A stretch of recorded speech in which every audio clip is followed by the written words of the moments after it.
азыр кыздар менен көрүп атасыздар, ватный дискке сүйкөп туруп, анан терини арчып атышат. Неме жок дейби? Келип писат. Сен оны тоник. Молочко.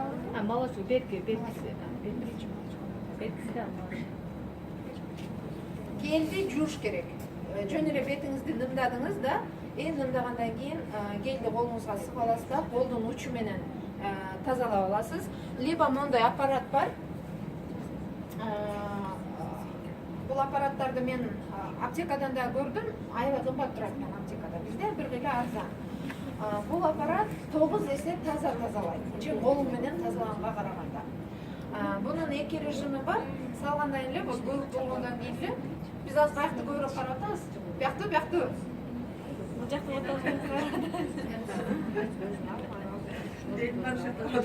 Хорошо. Элге жакын келсе, элдин айтканын кыл деп эле, каалаганын кыл деп эле. Эл караган жакты карайт. Молочко менен тазалап алдык, анан азыр направлениясын караңыздар. Тазалап аткан направлениясы. Эйиктен кулакты көздөй кетип атат. Байкатасыздарбы? А бизде аялдарда эң жаман привычка бар. Кантип? Мынтип тазалайт.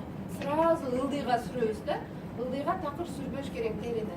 Эмне үчүн? Себебинде тери ылдыйга сылыңдай баштайт. Абал жетсе бузула баштайт. Негизги мимический багытта. Андан кийин экинчи тазалоонун түрү это тоник. Тоникти колдоноордун алдында бир сыра чайкап алабыз. Чайкагандан кийин ватный дискке куюп атышат, азыр кыздар көрдүңүздөр. Тоник бул кремдин өткөргүчү. Тониги жок, крем териге сиңбейт. Тониги жок, крем результат бербейт. Ошон үчүн тониги жок крем саткандан көрө сатпай эле койгула. Обязательно тоник менен.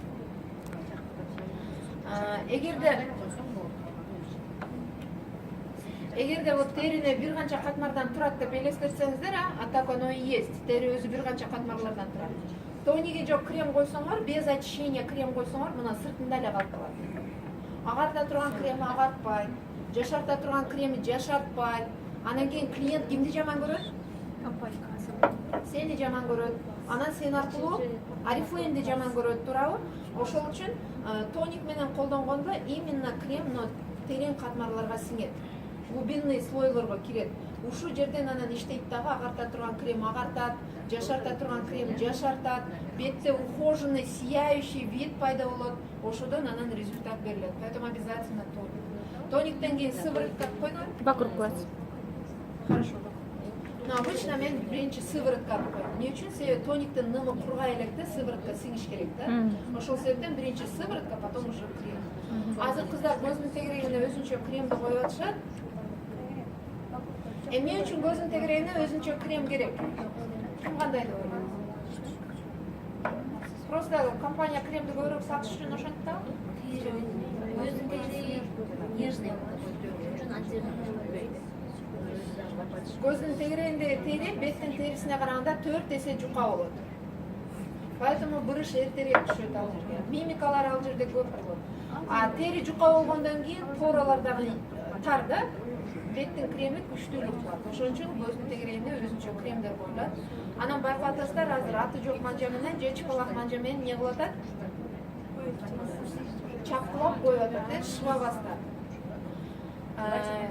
Кээ бир аялдар айтышат, мен вокруг глаз крем койсом, кайра бырышым көбөйүп кетти.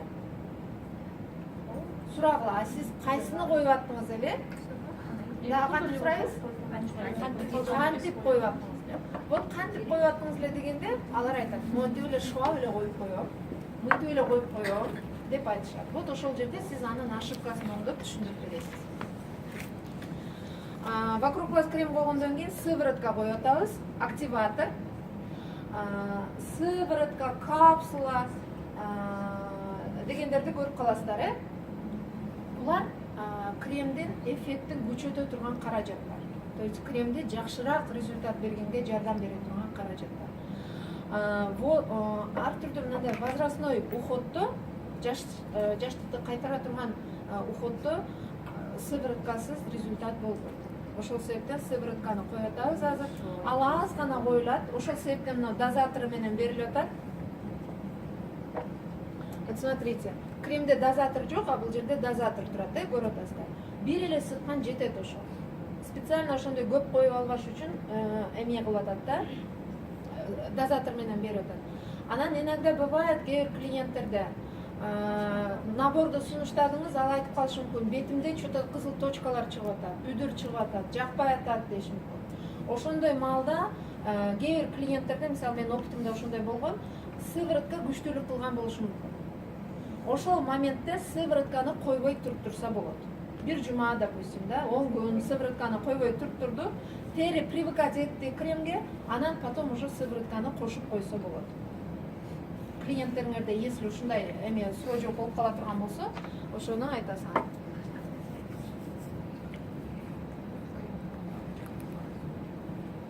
Ошол сыворотканы койгондон кийин, анан күндүзгө крем коебуз, түндөсү түнкү крем коебуз. Азыр биз күндүзгө крем коюп атабыз.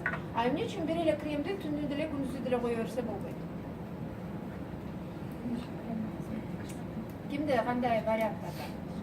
Кандай деп ойлойсуздар?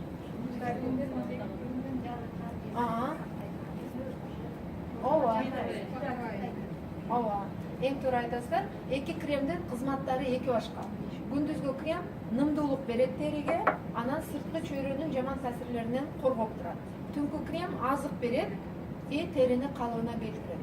Биз күндүзү башкача функционировать этет тери, кечиндеси башкача функционировать этет. Түндөсү биз эмне кылабыз? Уктайбыз, эс алабыз. Тери дагы эмне болот? Уктайт, эс алат. Уктаганда, эс алганда регенерация процесси жүрөт. Жакшы жүрөт регенерация процесси. Регенерация процесси деген бул жаңы клеткалардын пайда болушу. Эгерде сиз түнкү кремди коюп туруп уктай турган болсоңуз, жаңы здоровый клеткалар пайда болот. За счет этого териңиз жаңылана баштайт мындайча айтканда. А бизде Москвада шарт ар кандай, кимдир бирөө ночто иштейт, күндүзү уктайт. Эмне кылыш керек андай клиенттерге? Ал наоборот коюш керек. Кечиндеси сменадан келгенден кийин ночтун уходун жасады, уктады.